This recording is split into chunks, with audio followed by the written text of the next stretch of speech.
പ്രിയ പ്രേക്ഷകരെ, വയനാട് മുക്കം ബീച്ചിൽ കാണുന്ന ഒരു രംഗമായി കാണുന്നത് എന്താണ് ഇവിടെ ലക്ഷ്യം? തിരയിലൂടെ സിനിമയിൽ കാണുമല്ലോ, തിരയിലൂടെ കാറിങ്ങനെ പറക്കുക. അതൊക്കെ തിരയൊക്കെ ആർട്ടിഫിഷ്യൽ ഉണ്ടാക്കുന്ന ഇതാണല്ലോ. കടലിൽ കൂടെ ആരെങ്കിലും വണ്ടി ഓടിക്കും.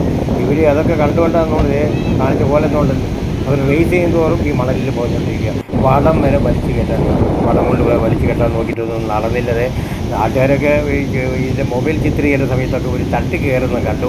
എന്തായാലും ഇത് വല്ലാത്ത സംഭവം. മുക്കത്ത് ലൈഫ് ഗാർഡുകൾ വേണം, ഇവിടെ ആരുമില്ല. ആ സമയത്താണ് ഈ വെള്ളത്തിൽ കൂടെ മുങ്ങിപ്പോയാൽ ഈ കടലിലങ്ങ് പോകുമായിരുന്നു.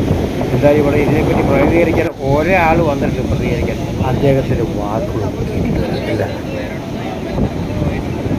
ഇതിലേക്ക് വഴി വരുമ്പോഴത്തേക്ക് ഞാനും ഒന്നും കൂടെ മുക്കം വരെ ഒന്ന് പോകണമായിരുന്നു. വന്ന വഴിക്കാണെങ്കിൽ ഒരു കാറ് ഏതെങ്കിലും നമ്മളെ ഈ നാട്ടിൽ ഏതെങ്കിലും മണ്ടന്മാർ ചെയ്യുന്ന പണിയാണ്. കടലിൽ കൊണ്ട് അങ്ങനെ ഒരു മനുഷ്യൻ പോലും ഇറക്കത്തില്ല. ഈ പറയുന്ന ഒരു മനുഷ്യനും ഇറക്കാൻ കൊണ്ടുപോകുന്നത് ഇത്രയും മണ്ടന്മാരായിട്ടല്ലേ ഈ കാർ കൊണ്ടത് കടലിൽ കൊണ്ട് ഇറക്കിയിട്ടുണ്ട്. ഇത്രയും ജനങ്ങളും വന്ന് നോക്കി JCB വലിച്ചു കയറ്റാൻ വലിയ പാടാണ്.